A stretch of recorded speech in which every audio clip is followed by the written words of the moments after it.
ज्येष्ठ नेते शरद पवारांनी पुन्हा एकदा उभाटा गटाचे सर्वेसर्वा उद्धव ठाकरे यांना अक्षरशः तोंडावर पाडले।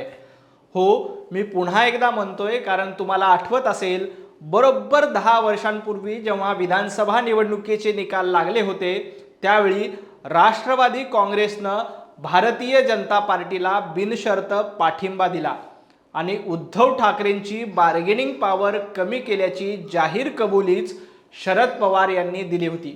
आता बरोबर 10 वर्षांनी उद्धव ठाकरेंविरोधात डाव टाकायला आदरणीय शरद पवार साहेबांनी सुरुवात केली आहे। एकीकडे उद्धव ठाकरे कुटुंबियासह सर्वांना बंदमध्ये सहभागी व्हा असं आवाहन करत होते, तर त्याच वेळी शरद पवारांनी एक ट्विट केलं आणि महाविकास आघाडीनं पुकारलेल्या बंदची अक्षरशः हवा काढून घेतली। शरद पवार यांनी परस्पर महाराष्ट्र बंद मागे घेतल्यानं काँग्रेस आणि उभाटा गट या महाविकास आघाडीतील मित्र पक्षांनी खासगीमध्ये नाराजी व्यक्त केली आहे।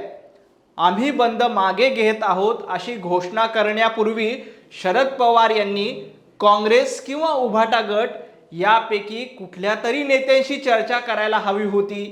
पवार यांनी आपला निर्णय परस्पर जाहीर केला, याबद्दल महाविकास आघाडीमध्ये कमालीची नाराजी आहे।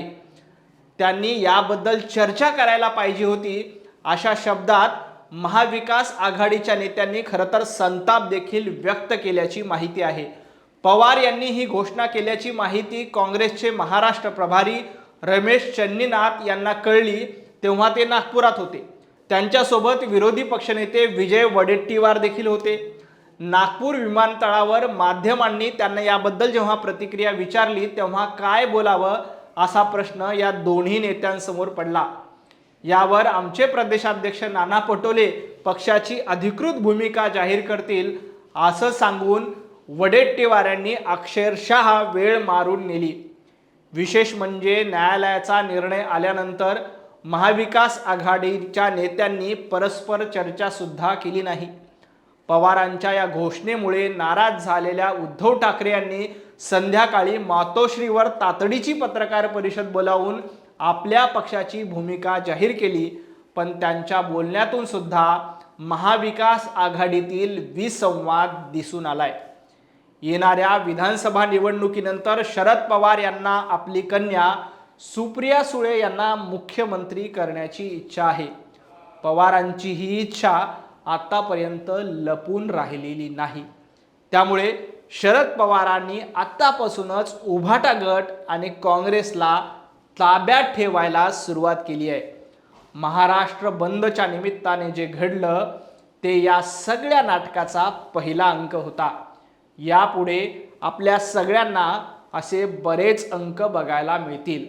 महाविकास आघाडीच्या या नाटकाबद्दल एका शायराच्या शब्दात सांगायचं झालं तर हर कदम पर वो वफा के दावे करते रहे, हर कदम पर वो वफा के दावे करते रहे, लोगों के दिल को उम्मीदों से भरते रहे, पीठ पीछे उनका असली चेहरा दिखा, पीठ पीछे उनका असली चेहरा दिखा, लोग समझ गए कि वो सिर्फ धोखा दे रहे हैं।